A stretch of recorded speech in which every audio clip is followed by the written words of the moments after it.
In this video, we look back at Game 3 ng PBA Philippine Cup Finals na kung saan nagwagi ang San Miguel laban sa TNT sa score na 95-89. Mabuhay Pilipinas, I'm Ruben Terrado. I write sports for spin.ph. Thank you for watching us on our YouTube channel. At ito na yung ating recap ng Game 3 ng finals na yun nga, nagwagi ang San Miguel laban sa TNT, and of course, the hero of that game. Kung hindi nyo po napanood yung laro, you missed an exciting ball game. This is so far the best game of the series, with San Miguel winning 95-89 thanks to CJ Perez. At dahil dyan, lamang na ang San Miguel 2-1 sa kanilang best of 7 championship series, at nanguna nga sa San Miguel si CJ Perez with 20 points, 17 in the fourth.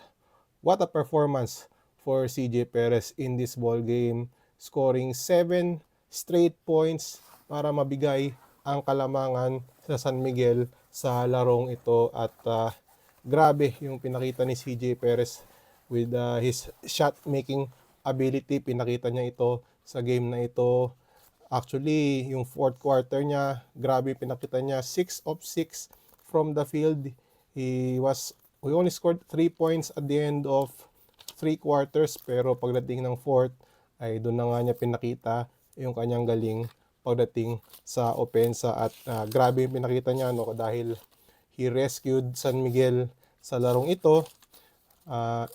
Yung 7 straight points na yan ni CJ Perez that enabled San Miguel to claim a 93-89 lead after they trailed 89-86 dahil sa 3-point shot ni Ray Nambatak and a dunk by Henry Galinato with 50 seconds left in the fourth. Siguro karamihan sa atin inakala na mukhang matatalo na yung San Miguel sa larong ito, but CJ Perez to the rescue with those 7 straight points in that stretch that gave them a 93-89 lead. And kung titingnan nyo yung crowd and yung bench ng San Miguel, hindi rin sila makapaniwala dun sa ginawang pagsalba ni CJ Perez sa kanilang kupunan dito sa Game 3, and that gave the Beermen a 2-1 lead in this finals series.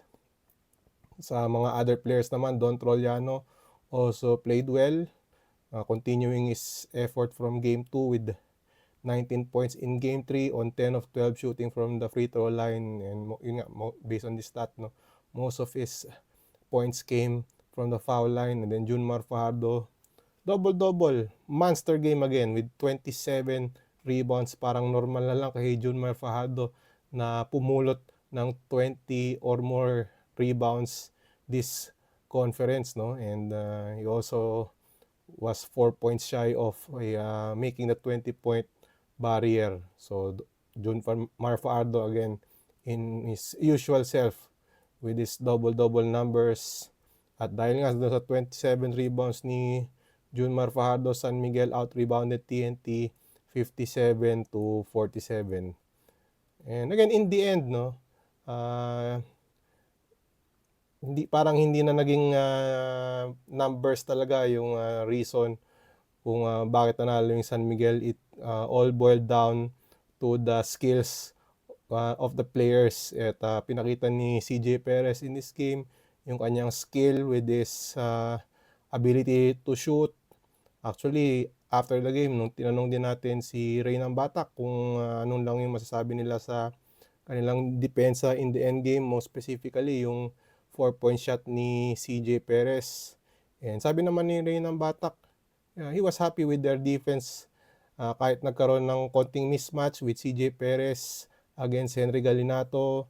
CJ Perez, the much faster player, but sabi naman ni Ray Nambatak, na-challenge naman ni Henry Galinato yung tira ni ni CJ Perez. So good defense pa rin naman on Henry Galinato's part, pero better offense lang talaga para dito kay CJ Perez. And even his 3-point shot, it was also well contested by Calvin Oftana, but in the end pumasok pa rin yung tira ni CJ Perez doon sa sequence na yon. So, yung final moments of this game, no, it went down to the skills of the players. Hindi na masyadong X's and O's. Talagang it all boiled down to talent ng mga players sa larong ito. And definitely, in the final seconds, CJ Perez showed his talent dito sa final moments ng Game 3. On the other side, Calvin Oftana with 25 points on 4 of 9 shooting from the 3-point range. Actually, si Calvin Oftana made a 3-point shot dun sa 10-0 run ng TNT na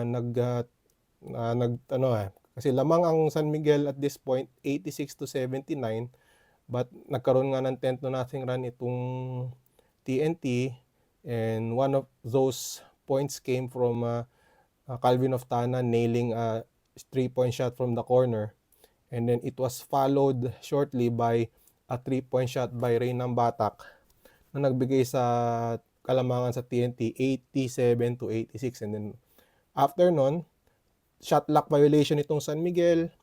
After that turnover, it was followed by a Henry Galinato dunk with 50 seconds left, but yun na nga, no, CJ Perez rescued itong San Miguel Beermen. Jordan Heading at 15 points and 11 assists. One of his assists yung led to the dunk na sinasabi natin, no, ni Henry Galinato in the end.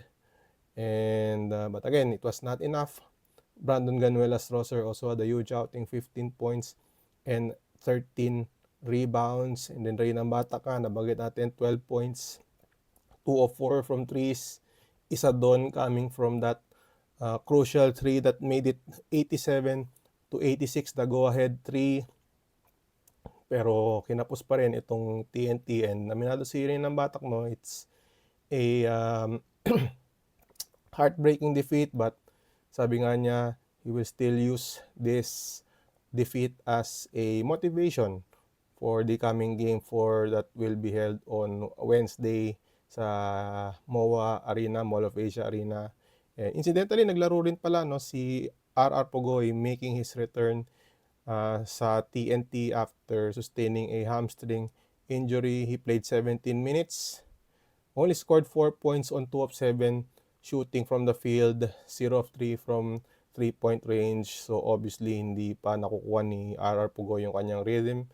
And let's see if he can bounce back in Game 4. Let's all see kung makakabawi itong TNT, or will San Miguel take a commanding 3-1 series lead dito sa PBA Philippine Cup Finals. So again, Game 4, it will be held on Wednesday sa SM Mall of Asia Arena. Going into that game, San Miguel with a 2-1 lead in the final series after this 95-89 victory laban sa TNT. So dyan na po nagtatapos yung ating recap ng Game 3. And for more of this game, meron po tayong mga videos, post-game press conference, interview with CJ Perez and also Chris Ross. And yun, no, may story din tayo sa spin.ph. Also read yung ating mga story dyan. And then you can also follow us on our Facebook page, Ruben Sports, REUBEN Sports, yung handle, pati yung Twitter natin at Ruben Sports. So check that out. And kayo naman, anong comment nyo sa larong ito? Isulat nyo po down below kung ano yung inyong masasabi sa performance ng San Miguel and even ng TNT sa larong ito. Alright, dyan na po natapos ang ating recap. Again, consider subscribing to our YouTube channel, and thank you for watching our recap. I'm Ruben Terrado, and we will see you next time.